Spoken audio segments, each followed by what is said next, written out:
Good morning, this is Father Walsh, and before I talk about a little bit about the Gospel reading for Sunday, just keep in mind that we've been dealing with Luke's Gospel during this year, this liturgical year, and we'll be finished with Luke's Gospel in a couple of weeks. So I just want to mention the fact that Luke is always regarded as a great teacher, and there's so much good stuff in Luke's Gospel, and in particular.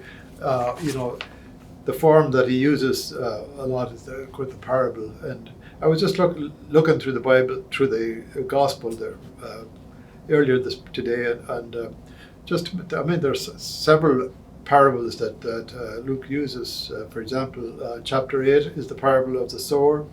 Chapter 11 is the Good Samaritan. Chapter 12 is the rich fool. Chapter 15 is the prodigal son or the lost son. Chapter 16 is the rich man and Lazarus. Chapter 18 is persistent widows, last Sunday's parable. And again, chapter 18 is today's parable, which is the Pharisee and the tax collector. And the thing about parables is that sort of, they help you to help you to see yourself. I mean, it's easy to see yourself in the story with regard to the parable. So it's just a great teaching tool.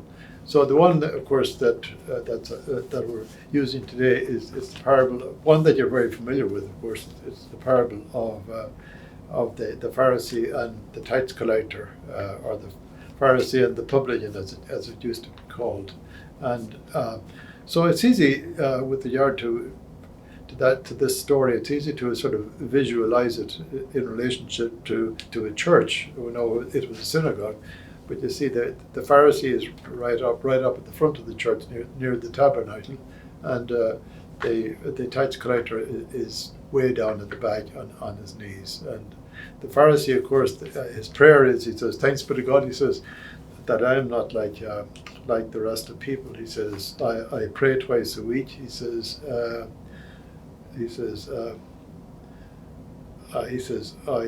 I'm not greedy, I'm not dishonest, I'm not adulterous. He says, I'm not even like that darn tax collector down at the back. Meanwhile, the tax collector is down at the back, and he doesn't even lift his head. His head bowed down on his knees, and he says, "Oh God, be merciful to me, a sinner." And when you look at the prayer of the Pharisees, of course, were already the Pharisees were they were supposedly the religious people of the day, and usually they were fairly well educated. And the Pharisees' prayer is more of he doesn't need God. It's almost like a prayer of self-congratulation. He says, "Thanks be to God." Thanks be to God, he says, "I'm not like the rest of people. I am so darn good."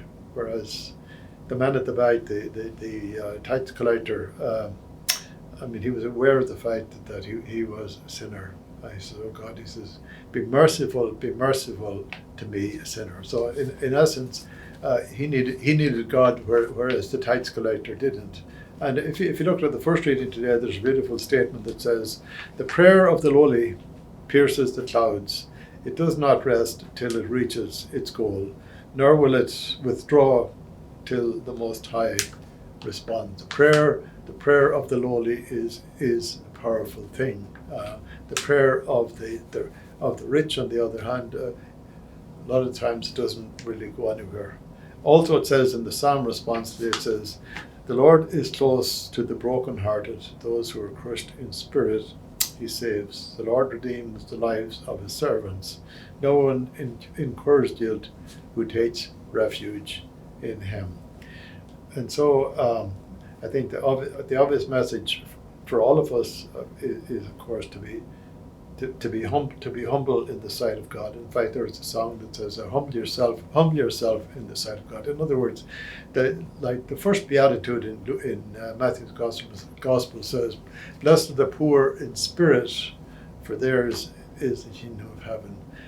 The individual who is poor in spirit is the individual who knows who he or she is.